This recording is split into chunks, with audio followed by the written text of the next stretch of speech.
सही है आईडी। हाँ। नमस्कार दोस्तों, आज हम पहुँचे हैं महम के अंदर।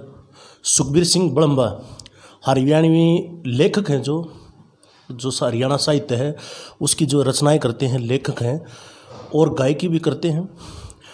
जो इनके गुरुजी हैं मास्टर सतबीर सिंह भैंसवाड़ वाले, जो जिनका नाम बहुत काफ़ी चर्चित है, बहुत अच्छी जो है गायक रहे हैं। आज इनसे हम जानते हैं, इन्होंने बहुत कई रचनाएं जो इनकी प्रसिद्ध हुई हैं उनके बारे में, और क्या कोई नई रचना है। ये बहुत अच्छा लेखक जो है कार्य करते हैं, अभी बहुत अच्छे एक इनकी किताब भी आने वाली है, उसके बारे में इनसे जानेंगे। राम राम जी। राम राम भाई। कैसे हो जी? बिल्कुल बढ़िया। परिवार स्वास्थ्य कैसा है? हाँ, स्वास्थ्य ठीक है। जो आजकल चल रहा है फ्लू वगैरह? हाँ, बस चल रहा है। इसके लिए बस इसकी सावधानी रखो। सावधानी रखेंगे तो बचे रहेंगे। इसकी दवाई तो कोई है ही नहीं। जो आजकल कौन सी जो रचनाएं आप लिख रहे हैं, कोई ऐसी जो दर्शकों को बताएं? दर्शकों जैसे मैं कोशिश करूँगा, मैं बहुत जल्द एक तो किताब छापने की कोशिश है, और काफ़ी मसाला लिखा पड़ा है। वो भी प्रोग्राम तो होंगे नहीं, इसलिए बंद है पड़ा है। आने वाले टाइम में आऊँगी शामी। जो आप कविताएं लिखो, कोई भी रचना आप नहीं करो, आपके जो दिमाग में कैसे शब्दों का आप चयन करते हैं, कैसे दिमाग में आते हैं भाई ये शब्द सही बैठेगा? शब्द तो देखो, कविता ही एक ऐसी चीज़ है, आप संगीत सिखा सको हो, किसी ने गाना भी सिखा सकते हो, लेकिन कविता ही नहीं सिखा सकते हो। कविता ही तो कुदरती हो है, वो शब्द उसको भी नहीं पता वो कैसे आम है। कोई थीम आ रही हो, उसके ऊपर शब्द अपने आप आ जाए। किसी का प्रेशर होगा भाई इसके ऊपर कविता ही करो, नहीं हो सकती। जब कवि लिखने वाले का खुद के दिमाग में कोई विषय आओगा और उस पर लिखने लगेगा ना, वो ऑटोमेटिक कुछ अलग ही चीज़ होगी। तो आप कितनी रचना लिख चुके हैं आज तक? मतलब कितनी कविताएं आप लिख चुके हैं? 150 से ऊपर होगी होंगी। मतलब आपने किसी जाति पर आधारित लिखी हैं, या समाज को देखते हुए, समाज को जागरूक करने के लिए, किस तरह की होती हैं जो आपकी कविताएं होती हैं? देखो, जाति को, विशेष जाति को, किसी को नीचा दिखाने के लिए नहीं लिखी मैंने। हाँ, जाति की लिखी है। एक मैंने जाटों का सॉन्ग लिखा है। वो जाटों का सॉन्ग काफ़ी लोगों ने खूब वायरल भी हुआ है। भारत माँ की शान बढ़ावें छोरे जाटा के। तो आप ही लेखक हैं? गाया किसने था? आप ही ने गाया था? मन ने गाया था, और उसकी कंपोजिंग भी मन ने करी थी। उसमें मन ने देखा कि देखो, हरियाणा में एक मुख्य जाति है जाट, और जितने गाने बन रहे हैं ना, गाने जाटों के ही बन रहे हैं ज़्यादा, जाटों के ऊपर।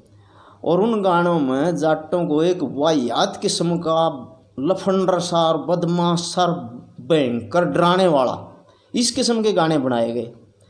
मैंने उसका जवाब दिया है उसमें कि बोली के कुछ आकड़ से और सब कामों में दाकड़ से अचकन लगे विदेश देख के टोरे जाटा के, और भारत माँ की शान बढ़ाओ ये छोरे जाटा के।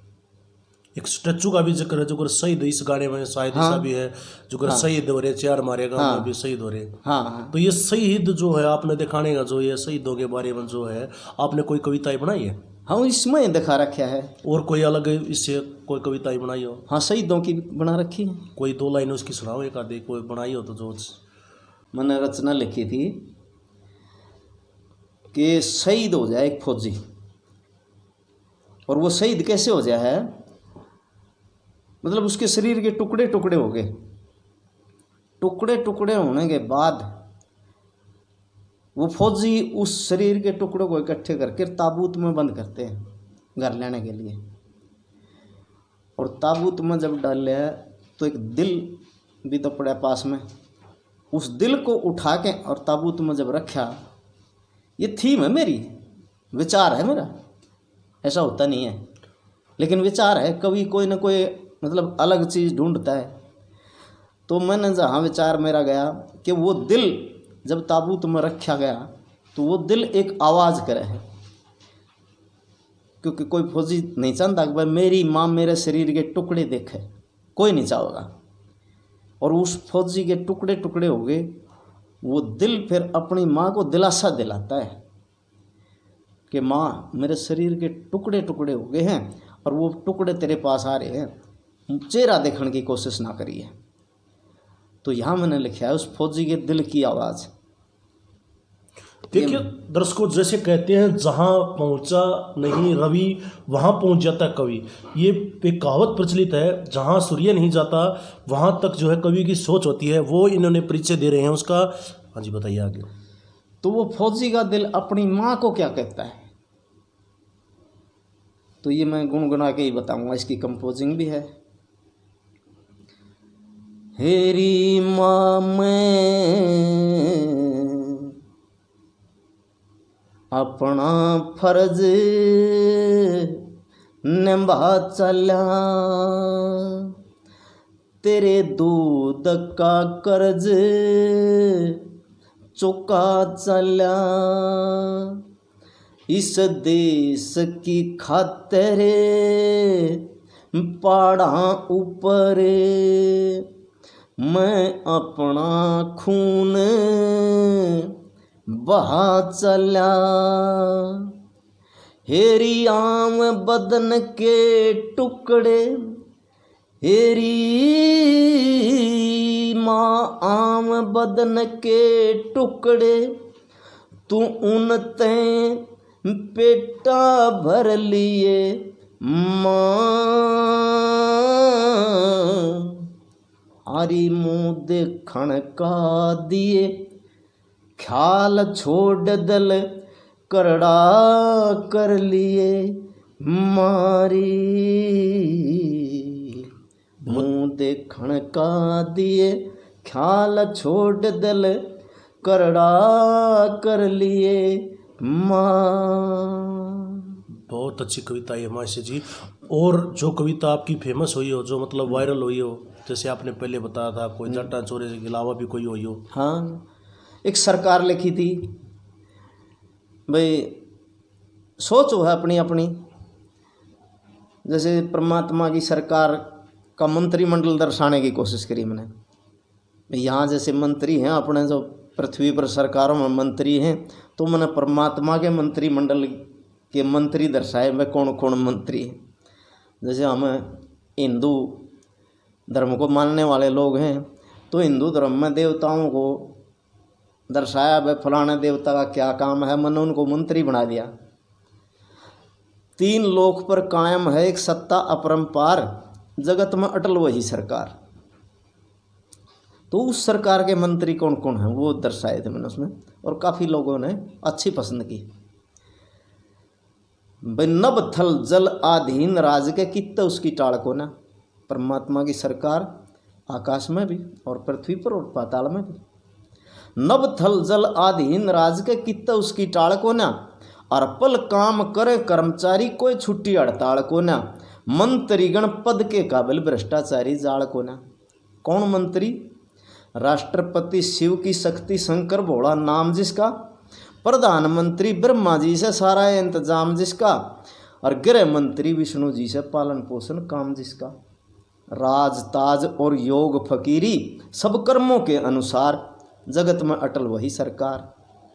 कोई आपने किसानों के ऊपर भी बनाया है जो मौजूदा हालात हैं, या उससे पहले जो किसानों के हालात थे उनके बारे में? देखो पहले हालात थे, वर्तमान जो आंदोलन के भी बनाए हैं मैंने, और वह पहले भी किसानों के लिए काफ़ी बना रखे हैं। तो एक आधा सुनाओ थोड़ा दर्शकों ने। अच्छा, किसानों के, वे किसान की और मजदूर की हालत तो हमेशा ही टाइटर ही है, क्योंकि जो पढ़ा लिखा नहीं होता, पढ़ा लिखा ना होने के कारण अपनी समस्याओं को समझ नहीं पाता और उसकी कदम कदम पर लूट हो है। तो एक भजन लिखा था मैंने, बोले से किसान तेरा क्यों हाल माड़ा से, और मौज करे जग तेरे जी न रहे रोज खाड़ा से। कितनी पीढ़ी कर कर मरगी कित गई थारी कमाई, और कोई भी बिजनेस हो अगर एक पीढ़ी ढंग से कर जाए ना, तो अगली पीढ़ी सिर्फ उसको संभाले, बाकी संघर्ष करने की ज़रूरत नहीं। लेकिन इसकी और एक पीढ़ी संघर्ष और एक पीढ़ी में संघर्ष करना पड़े। कितनी पीढ़ी कर कर मरगी कित गई थरी कमाई, अब तक टोटा गया नहीं तेरे लागी रह बेसाई, डांगर बांधन की जगह नहीं तना गाल में खोर बनाई, और तेरी खटोली भी गले गाल में पाटी छोड़ रजाई, आते जाते खाट ठुआ में सारी रात दाड़ा से, और मौज करे जग तेरे जीने रे रोज खाड़ा से। ये थोड़ा मास्टर जी अपना व्यक्तिगत बताएं, थोड़ा व्यक्तिगत के बारे में, भाई आप कितने जो फैमिली में क्या क्या है, क्या कैसे आपका काम चल रहा है, कैसा, थोड़ा व्यक्तिगत बताना दर्शकों को थोड़ा सा बताएं। देखो मैं एक किसान परिवार से हूँ, पिताजी भी खेती करा कर दे, मैं भी खेती करा करदा, और ईब थोड़ा हा बालक बुड़क सेट हो गए, बड़का ने काम सा संभाल लिया, तो मन जिसी फुर्सत सी लगी उसमें मैं इधर एंट्री करी है, नहीं तो मैं बिचड़ा पड़ा था, क्योंकि घर की परिस्थितियाँ ठीक नहीं थी, उस कारण मैं इस लाइन में मतलब अपना समय दे नहीं पाया। 90 के बाद मैं इस लाइन से दूर चला गया था घरेलू प्रॉब्लमों के कारण। जो आपने कब गुरु धारण किया मास्टर जी को? मास्टर जियों को गुरु धारण किया मैंने 87 में। कैसे अनुभव रहे आपके मास्टर जी के साथ? आप मास्टर जियों के साथ मैंने समझो मैं जो मेरे पास है ना, जो मैंने इस लाइन में एंट्री करी है उनके कारण करी है, मेरी कोई इसमें काबिलियत नहीं है। पहले भी उन्होंने मेरे को काफ़ी प्रोत्साहन करा, और ईब जब वो बीमार थे ना तब तक मैं बिल्कुल अपना एक आम आदमी की ज़िंदगी जी रहा था, और कोई चाव नहीं था, सिर्फ थोड़ा खाली वक्त में 2-4 लिख रखी थी। और वो बीमार हो गए गुरुजी, जब वो 2-4 दिखाई तो उन्होंने इतना टाइट शब्दों में कह दिया मेरे को कि खो दिया टेम। बढ़िया आवाज़ थी, लेकिन वो कोई परिस्थिति थी, कोई बात नहीं, लेकिन अब भी इसके ऊपर काम कर ले। ये जो शब्द लगा रखे हैं, इस किस्म के शब्द बहुत कम लोगों के पास हैं और ज़रूरत है इनकी। तो फिर परमात्मा ने प्यारे हो गए गुरुजी, बस वो शब्द गुरुजियों वाले मेरे तो दिमाग में खोद सी मारी जा हैं, बस उन्हीं शब्दों के सारे आगे बढ़ रहा हूँ मैं। मतलब कैसा, जो गुरुजी ने कभी आपको डांटा हो, गुरुजी ने कुछ आपको मार्गदर्शन कराया हो, मतलब ये कहा हो भाई आप ये लाइन छोड़ के यहाँ चले जाओ, ये कर लो, उनका कैसा स्वभाव था? उनका स्वभाव था देखने में खूंखार, लेकिन जब उनके बर्तेवा जो देखा है ना, इतने मुलायम और हर चीज़ को जानने वाले बारीकी से, और एक आदमी की प्रॉब्लम को समझने वाले, लेकिन दिखेंगे जब अनुशासन इतना ज़बरदस्त था उनका, गलती बर्दाश्त नहीं करा करते किसी की भी। तो उनसे आपने क्या सीखा? हमने ये सीखा भाई, जो कुछ रह कि अनुशासन में रहेगी कामयाबी है। अनुशासन ही मतलब सफलता की सीढ़ी है। अनुशासन सफलता की सीढ़ी है। जब मैं पहली बार गया गुरुजियों के पास, गुरुजियों ने एक बात कही थी, कदे न्यू सोच के आया हो अग भाई सतबीर महेशवाड़िए की किल की पाट रही है, और नाम लेंदे तेरी भी पाट जाएगी, ऐसा कुछ नहीं है। मन ने जो कर रखा है वो मन मिल रहा है, तन वो मिलेगा जो तू करेगा।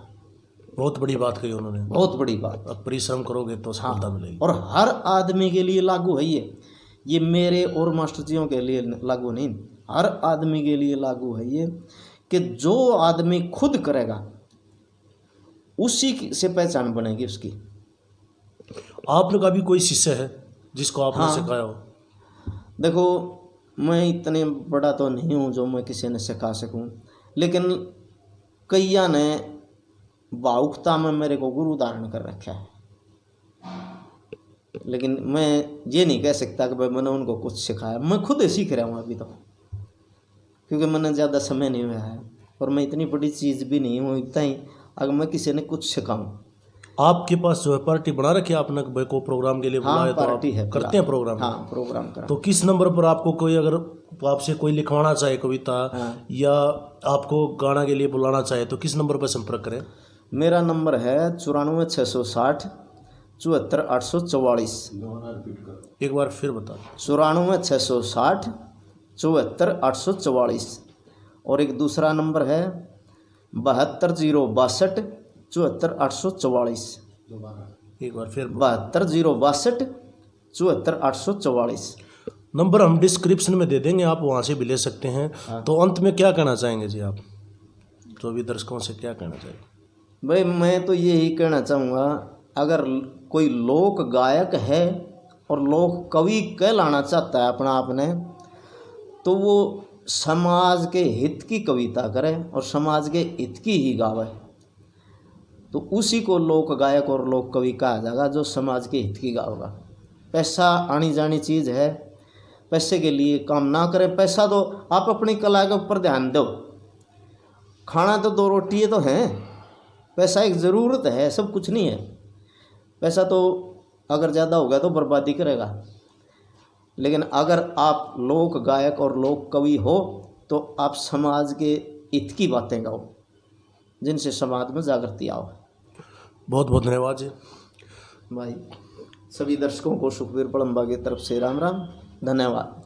भाई। जो हमारे चैनल को पहली बार आए हैं वो चैनल को सब्सक्राइब कर लें, ज़्यादा से ज़्यादा शेयर करें और कमेंट करके बताना, जो एक हमारी संस्कृति, हरियाणवी संस्कृति बचाने की मुहिम है, उसके तहत आज हमने मुलाकात की थी सुखबीर सिंह बड़म्बा जी से। आगे भी ऐसे किसी शख्स से हम